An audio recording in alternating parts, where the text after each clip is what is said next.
প্রথমবারের মতন আমিরে জামাত ডক্টর শফিকুর রহমান ১১ দলীয় ঐক্যজোটের সকল নেতাদেরকে নিয়ে ভাষা দিবসের শহীদদেরকে সম্মান জানালেন বাংলাদেশ জামাতে ইসলামী।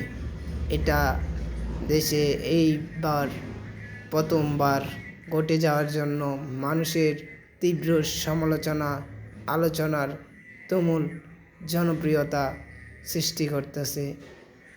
মানুষ কেউ বলছে যে তারা ক্ষমতার লোভে মৃত মানুষকে ফুল দিচ্ছে, আবার কেউ বলছে দেশের ইসলামী দলের পরিচিত রাজনীতির কালচার হিসাবে তারা বিরোধী দল থেকে এইবারকার মতন প্রথমবার যাওয়া তাদের নৈতিক দায়িত্ব এবং কর্তব্য।